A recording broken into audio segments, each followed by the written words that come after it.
God is one at eternal rest. Creation is two in the perpetual tensions of motion. The divided two in action desire rest and oneness. They find rest by interchange. They lose it, but they find it until they can interchange no more. A long interval of rest in death then follows, but it is only an interval. It is just one black gap of the many rests between actions of God's cosmic cinema, which simulates the ideal of creation, which He has imagined into seeming being. Life in mind is eternally existent. Life in matter eternally repeats its simulations of existence. God is one. His oneness is manifested in all things. His white light must be manifested in His universal image. The incandescent white light of a sun center manifests the oneness of its source in the magnetic white light of mind. Man is the consummate manifestation of God's imagining of His very self. God's image in man is not yet complete. The time will come to every man when the light which is God will be known in every man. That white light of God centers every man. Few there are, or have ever been, who know that light within them. But all men must eventually know that light as their spiritual natures unfold. God's oneness is imaged in the elements of matter. Carbon is a consummate element beyond which there is no possibility of extension, even as the cube or sphere cannot possibly be extended. The suns of the heavens are incandescent carbon. The still white light of mind centers carbon and unites its male-female pair as one. All other elements are in carbon and are incandescent in God's suns, which are the seed for His universal garden of living things. All things are always carbon when incandescent, no matter how they may be divided for enfoldment in the womb of creating things to become a violet, a willow, twig, or body of man. No matter what these may be, their residue left over from white heat is carbon, only carbon, the one thing of all matter. All things in nature spring from their patterned seed, which is their concept in the white light of mind. The seed is the oneness of the uncountable many which unfold from it and refold into it. Likewise, all chemical elements of the octaves are red and blue lights, which are projected from the pure white light of their inert gases, which are their octave seed. They return to their invisible oneness by radioactive emanations, which are pure white incandescent microscopic suns. Man calls them alpha, beta, gamma, or helium rays, as they emanate from tungsten, actinium, radium, or uranium, at almost the speed of light. Each of them is the seed for another body of its like kind, as suns are seed for all bodies. Suns are seeds for all bodies. Not one complex creation of nature can lose its oneness. God extended them from Him to be like unto Him in His image. The great oak has many parts, which multiply in number as they unfold from the oneness of their seed. Its countless parts take on dimensions in length, breadth, and thickness, which were dimensionless in their seed. It weighs many tons and gives shade to many things, while purposefully manifesting God in action. When it refolds within its seed to rest, however, all of these dimensions and multiplicity of parts disappear into the oneness of its seed. to re-give to their source that which has been given to the tree. The tree is not dead, however. What it has been, it still is. No microscope of man can find one electron of that tree within its seed. For if one could find what is really there, one would find God. The pattern tree is the image of mind imagining. Mind light projected that image into space to manifest mind imagining. Mind rested between its cycles of imagining and withdrew the image into its equilibrium. Every unit of creation unfolds and refolds in that life-death manner. Nothing has happened to the ideal of the tree. It eternally exists and will again unfold into action and again become the image form of mind imagining in repeated sequences when conditions of electric pressure are favorable for its reappearance. Even though 10 billion years pass, and this planet has journeyed beyond its present pressure conditions, that tree will reappear on Venus, then on Mercury, just as it long ago appeared and disappeared on Saturn and Jupiter. God thinks in electric pulsations, which are recorded in motion as 4 pairs of rings which are compressed into spheres. Each cyclic pulsation is manifested by the projection of 4 concentric light rings in one plane from one point of magnetic mind light, in which the red half of the spectrum is on the outside of the rings and the blue half on the inside. These 4 rings are the seed of the octave wave and occupy that position in the wave known as the zero group of the elements or inert gases. The wave is created by dividing the 4 sexless rings of the inert gases into 4 pairs of oppositely sex-conditioned rings and projecting them toward sex mates of adjoining wave fields to find balance and unity in each other. God's concentrated thinking compresses these mate rings as they are projected.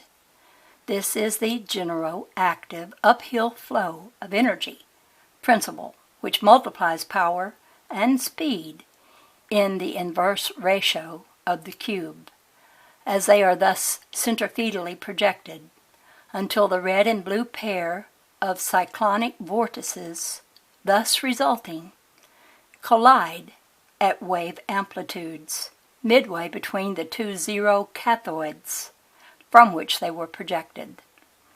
This is the manner in which unbalanced and separated sexed pairs are united into the oneness of the 2 balanced and equal hemispheres of spherical incandescent suns.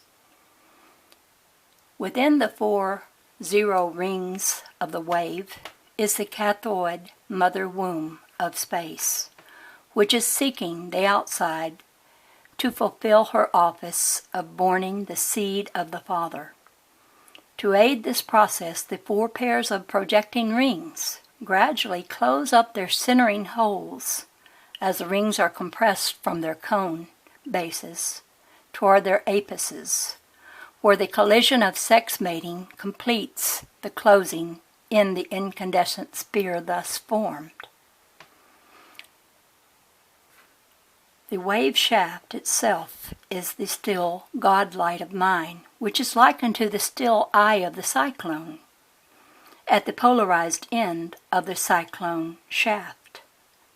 The true sphere thus formed marks the maturity of the imaged form, which is completed at the junction point of 8 cubes, where the octave wave ends at amplitude. This is where microscopic suns of almost timeless duration are formed. Here also is where majestic suns of huge mass and duration of billions of ages in duration are also formed to function as seed for borning of planets and lesser forms of God's imagining. From that point of maturity of such flaming carbon masses as our Sun, God's decentrated thinking causes these suns to project rings from the plane of their equators in series of 4, which, likewise, compress into planets in series of 4.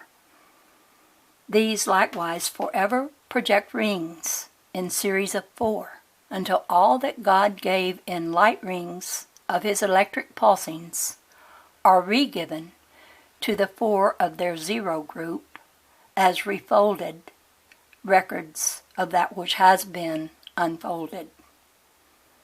Within this process lies the mystery of the seed and its growth as its patterns unfolds, and the record of the pattern as it refolds.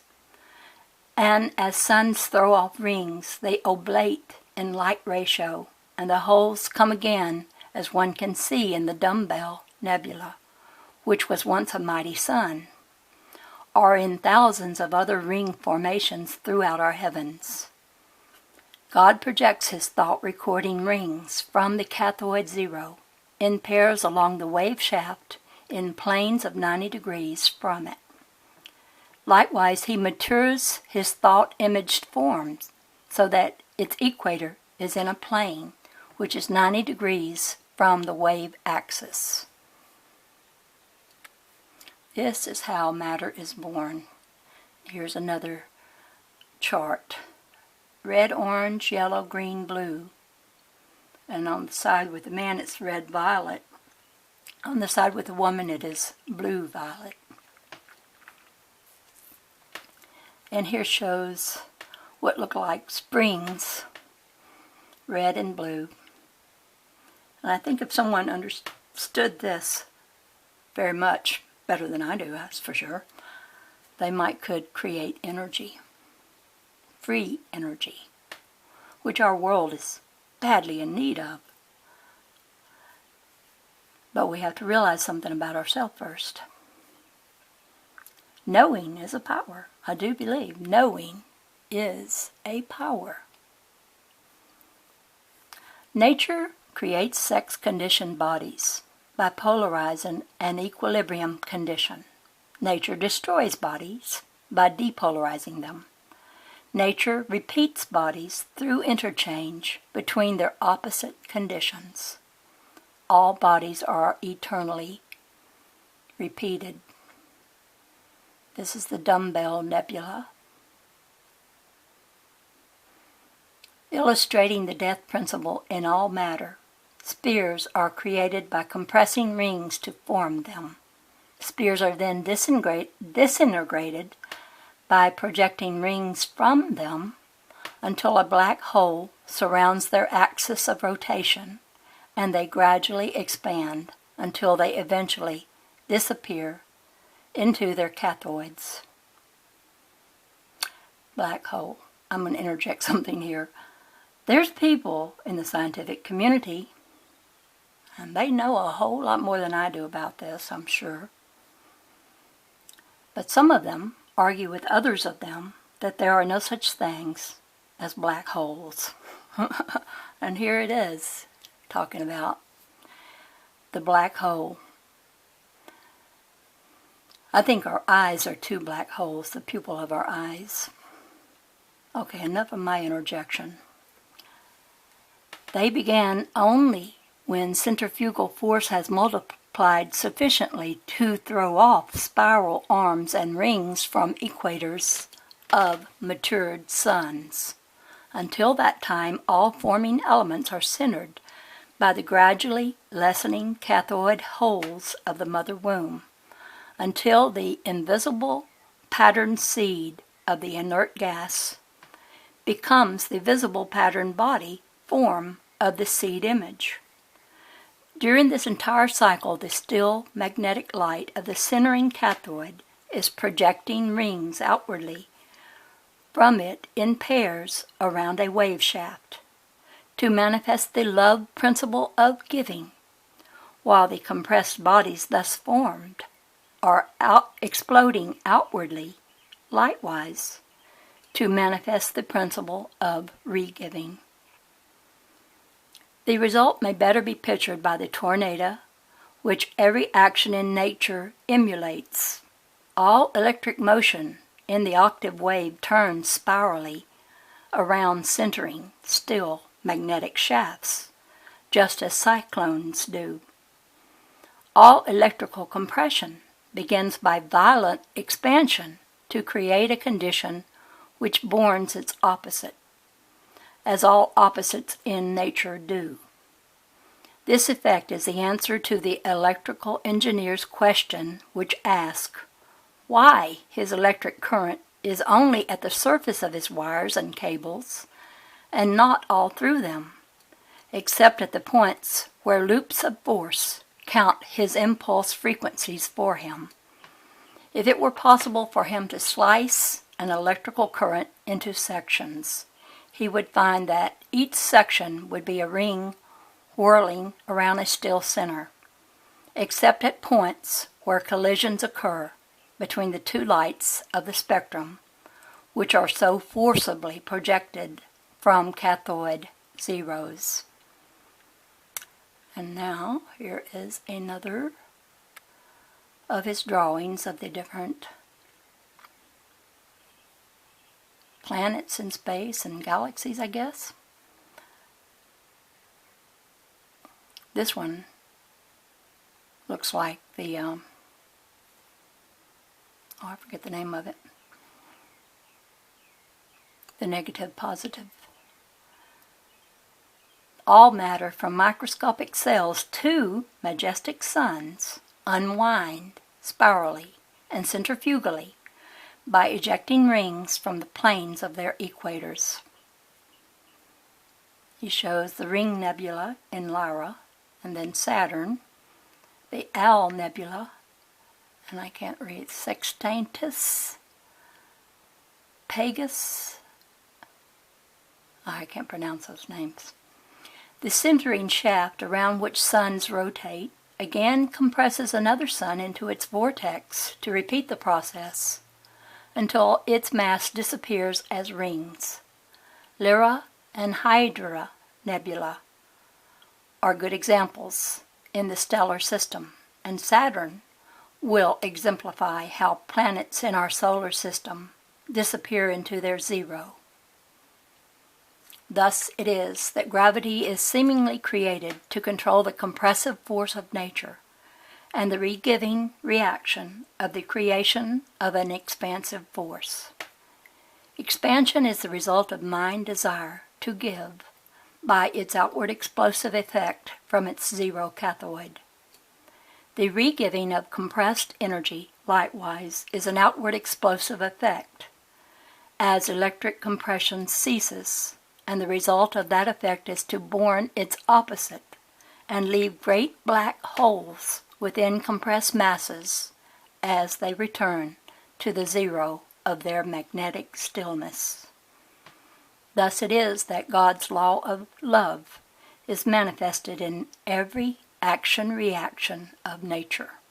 After long eons of men's hard experiences in learning how to manifest the love principle in his dealings with other men, he will someday know his own oneness with God and find happiness and peace which can only come to him by having made that supreme discovery of his own divinity.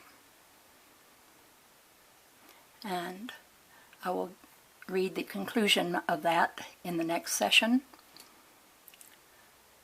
I do want to interject here that, currently we have a situation where a few people are very rich and very many are very poor. And it seems that the very rich are in control and only seek to make the poor even more poor and themselves more rich. But this is so unequal that, like with atmospheric pressures, that a volcano or a tornado or something can happen, So this disparity between the rich and the poor on our world will result in something that it wouldn't have to result in if people would decide to, I guess what I'm saying is decide to redistribute wealth so that everyone could be equally served by what is so abundant in our world. We don't have to be hoarding up stuff. We are creators. But when we get into greed and anger and hatred, then we start destroying our world and our lives. And I just hope that that condition will get changed very soon, but what will change it, I don't know. But I hope it will happen soon. Anyway, this is the Dove Lady, over and out for now.